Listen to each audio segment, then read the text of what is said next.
Flowing beneath the wispy rain-laden clouds that inhabit the valleys of Kibithu and Walong, the Lohit River bears testimony to a bitterly fought epic battle in the days of valor, guts and glory, late in 1962. Lohit, the river known as Nigichu in its upper reaches, is the easternmost tributary of the great Brahmaputra. Its banks have witnessed centuries of trade and cultural discourse between two great civilizations, India and China. It is also a mute witness to those ghastly and gloomy days of 1962, when these same countries, now young and emerging republics, fought a war that lasted little under a month. In essence, the war was fought due to the legacy of British imperialism, which the young Indian democracy had inherited, as well as the growing nationalism in the young Communist Republic of China, which set out to undo the perceived historical slights it had received from Western imperialist powers.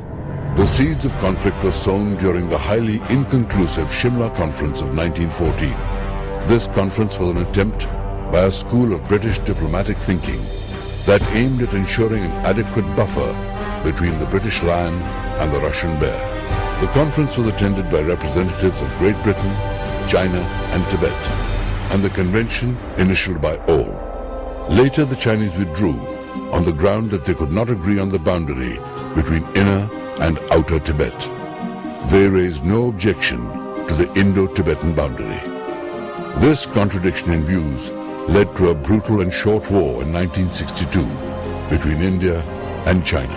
Thus the small and obscure hamlets of Sirijap, Chushul, Rezangla, Tawang and Walong shot into national and international fame. While the Chinese preparations were advanced, our preparations were limited and by some accounts slow. This was most graphically seen in the command and control arrangements under which our units fought. In October and November 1962, a span of little under 2 months, the Walong sector saw 3 brigade headquarters, 2 divisional headquarters and 2 corps headquarters control the battle in India's easternmost bastion. The only headquarters that remained in command throughout was the Eastern Command, located at Lucknow, which could do little to influence the battle in the faraway Northeast Frontier Agency, NIFA in short, now known as Arunachal Pradesh. The infantry battalion, 6th Kumaon, was inducted into the Walong sector in April 1962. Thus, in September 1962, when war was fast approaching, there was a new battalion in defense. Much to their credit, these brave sons of Pithoragarh and Almora gave a good account of themselves in the final battle. The 62 Infantry Brigade, which is located at Ramgarh, was ordered to mobilize its units in mid-September 1962. Its 3 units, the 4 Sikh, the 4 Garhwal Rifles and the 2nd 8 Gorkha Rifles were mobilized and were earmarked for the Walong, Nuranang and Along sectors respectively. The 6th were inducted into Walong in early October 1962. 2 Assam Rifles was already in location implementing the forward policy. It was tasked with establishing posts on or as close to the McMahon line as possible without getting into any confrontation with the Chinese. They established platoon-sized posts at the McMahon Ridge, Kibithu, Thapa Ridge, Tangkhal and Hot Springs. In order to see the Battle of Walong in its correct perspective, it is necessary to understand the harshness of the terrain beneath the veneer of natural beauty. In those days, the roadhead for troops deployed at Kibithu was located at Teju. It took 16 days to walk the 200 kilometers from Teju to Kibithu. Canadian Otter aircraft could not carry more than 6 to 8 armed soldiers at a time to the landing grounds in Haiyuliang and Walong. In those times, to cross the Lohit River, soldiers had to use many steel wire rope crossings. To add to their misery, our soldiers fought in near sub-zero temperatures of September and November in summer uniforms and canvas shoes. When we look back at those demanding days, we can clearly visualize the way in which the battle unfolded. starting between 18th and 27th of October. On the eve of battle in Kibithu, we had 6 Kamau, less 3 companies at Kibithu, a company at Dichu, and the balance of 2 companies guarding the approaches to Walong.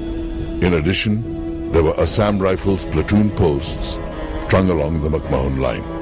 Subedar Surendra Chand of 6 Kamau reported the presence of 53 Chinese soldiers occupying the Hill 100 feature on 18th of October.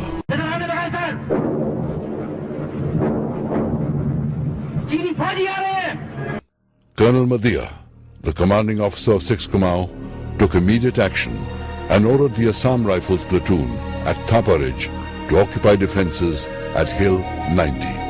The brave soldiers of 2 Assam Rifles silently approached Hill 90 that night and took up defenses before dawn broke. Sensing that things might go amiss, the commanding officer also ordered a platoon of his company deployed at Dichu to occupy defenses at the McMahon Ridge.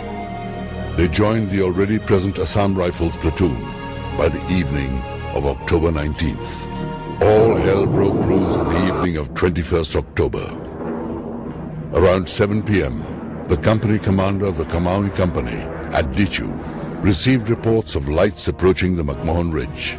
Major Gaumathi Nayagam realized the Chinese intentions and immediately rushed to the McMahon Ridge along with the platoon, leaving a platoon to guard the approach from Taluk Pass.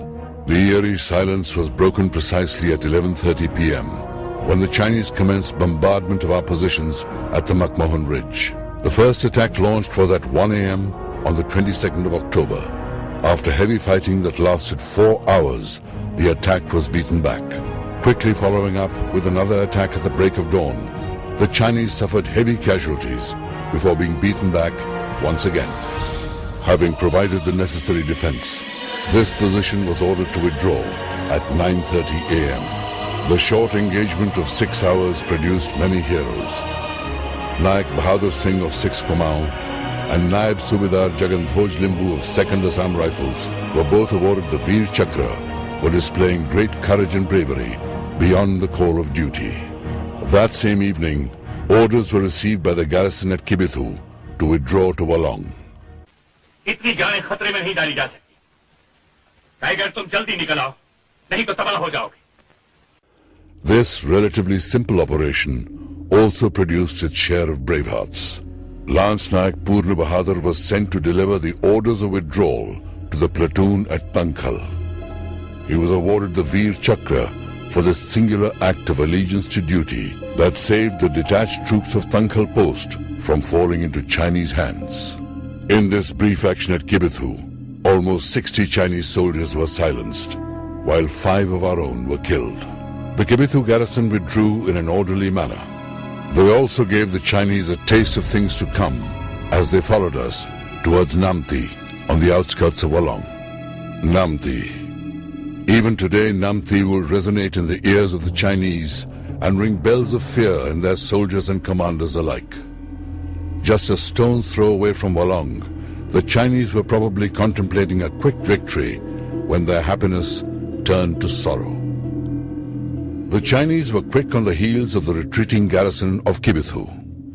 Overconfident, they stumbled into our well-coordinated positions at Ashi Hill, which was screening the defenses of Walong.